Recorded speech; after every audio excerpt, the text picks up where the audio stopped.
माननीय अध्यक्ष महोदय, झारखंड प्रतियोगी परीक्षा भर्ती में अनुचित साधनों की रोकथाम और निवारण के उपाय विधेयक 2023 को प्रवर समिति को इस निर्देश के साथ भेजा जाए कि वो 30 दिनों में अपना प्रतिवेदन समर्पित करे।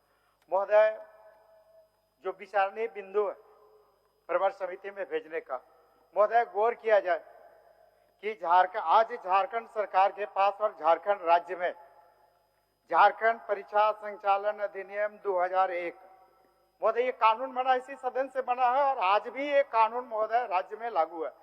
जब झारखंड परीक्षा संचालन अधिनियम 2001 राज्य में लागू है तो फिर महोदय दोबारा झारखंड प्रतियोगी परीक्षा भर्ती में अनुचित साधनों की रोकथाम निवारण के उपाय विधेयक 2023 की महोदय क्या आवश्यकता है? महोदय, इस अधिनियम को हम लोग झारखंड राज्य के छात्रों के लिए काला कानून कह सकते हैं महोदय। और इस काला कानून के धारा 12(1) में अगर महोदय हम लोग जाते हैं तो महोदय ये झारखंड राज्य गरीब है महोदय। और जो प्रतियोगी परीक्षा में छात्र छात्रा बैठते हैं महोदय, सच यही है कि 40% छात्र छात्रा महोदय ऐसे हैं जो ग्रामीण क्षेत्र से आते हैं महोदय, चावल धान इत्यादि बेच के परीक्षा का फॉर्म भरते हैं महोदय और परीक्षा में बैठते हैं। सच यही महोदय।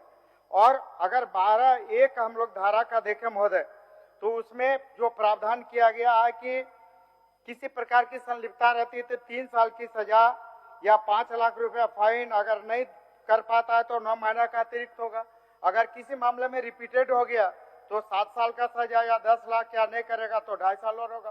तो महोदय जो गरीब छात्र छात्रा परीक्षा प्रतियोगिता परीक्षा में शामिल होकर नौकरी के सपना लिए हुए परीक्षा देने जाता है महोदय, किसी प्रकार के जाने अनजाने अगर ऐसे छात्र छात्रा इसकी लपेट में या पदाधिकारियों के षड्यंत्र के ये में आ जाते हैं महोदय तो इसका जीवन जेल में बीत जाएगा महोदय।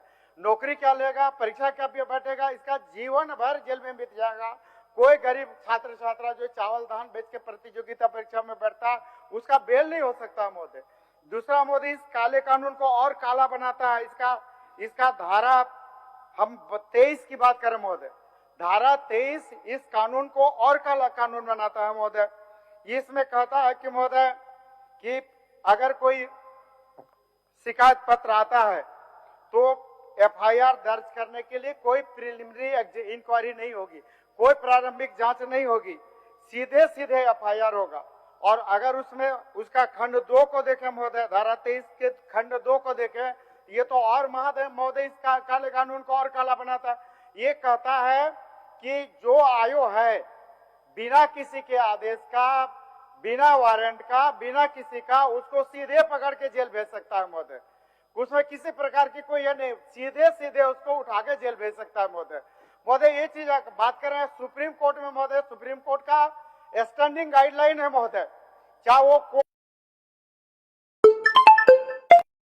भी मामला हो, किसी भी प्रकार की कोई केस है तो महोदय उसमें सुप्रीम कोर्ट का स्टैंडिंग गाइडलाइन है कि सीआरपीसी का सेक्शन 41 के तहत उसका पक्ष जानना, उसको पूछना है, उसकी बात करने, उसका स्पष्टीकरण लेना महोदय।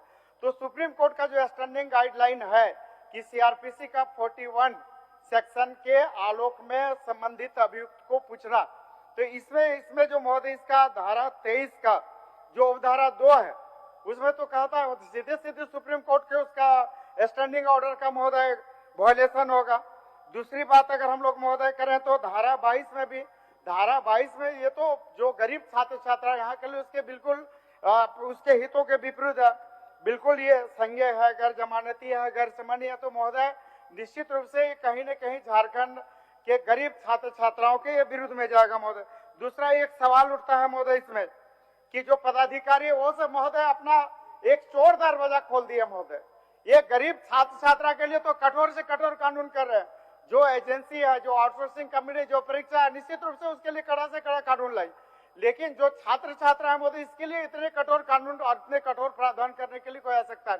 अब नौकरी का एक सपना देखता है, उसके सपना को देखते हुए परीक्षा देने जाता है, गरीब माँ बाप का चावल धान बेच के परीक्षा का फॉर्म भरता है और महोदय उसका जीवन जेल में बीत जाएगा महोदय। महोदय इसमें एक चीज बताना चाहेंगे, जो पदाधिकारी है महोदय, पदाधिकारी अपने बचने के लिए एक चोर दरवाजा खोल दिया महोदय। अगर आप धारा 33 को देखिए महोदय, धारा 33 पदाधिकारी अपने आप को बचने के लिए चोर दरवाजा खोल दिया महोदय। उसमें क्या कहता है महोदय कि पदाधिकारी के लिए, ये पदाधिकारी के संरक्षण के लिए प्रावधान किया गया। इसमें धारा 33 में कहता है कि ये सद्भावना से की गई कार्यवाही का संरक्षण। तो महोदय पदाधिकारी के लिए सद्भावना हो गया और यहाँ के छात्र छात्राओं के लिए सद्भावना नहीं हो गई महोदय। तो निश्चित रूप से ये धारा 33 की अगर हम लोग बात करें महोदय, तो निश्चित रूप से ये पदाधिकारियों के संरक्षण की बात करता है। यहाँ के छात्र छात्रों के हितों की चिंता सरकार को नहीं हो महोदय। महोदय अगर बात करें धारा 23 निश्चित रूप से काला कानून को और काला बनाता है महोदय। धारा 22 इस कानून को और काला बनाता है महोदय।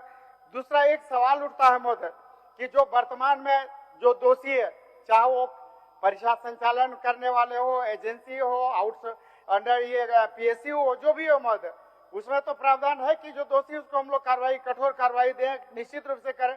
एक सवाल उठता है महोदय कि जो ऑलरेडी कर चुका है, जैसे हम लोग बात करें महोदय अभी JPSC का, JPSC में महोदय वैसे व्यक्ति को काम दिया गया, वैसे एजेंसी को काम दिया गया है, परीक्षा प्रश्न पत्र लीक करने के आरोप में बिहार में जिस पर प्राथमिकी दर्ज है, जिसको बिहार सरकार ब्लैकलिस्ट कर चुकी है महोदय, वैसे लोगों को हम लोग बिहार में यहाँ पे JPSC में एजेंसी बना के उसे परीक्षा मोहल्ला, उसके लिए भी तो कठोर से कठोर कार्रवाई होनी चाहिए।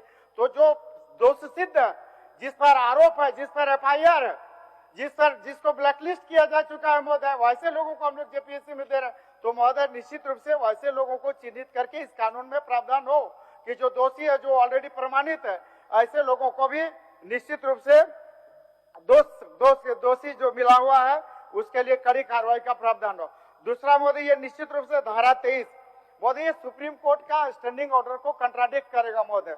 उसमें सीधे सीधे कहता CRPC का 41A में उसको पूछना है महोदय। तो ये इस तरह से कई ऐसे तकनीकी और कानूनी रूप से महोदय उचित होगा कि इसको प्रवर समिति में भेजा जाए। प्रवर समिति में सारा सम्यक इस पर विचार हो, विश्लेषण हो कानूनी दृष्टिकोण से, ताकि राज्य हित में और छात्रों के हित में ये ज्यादा बेहतर बन सके महोदय। ठीक, धन्यवाद। माननीय सदस्य अमर कुमार बावरी जी।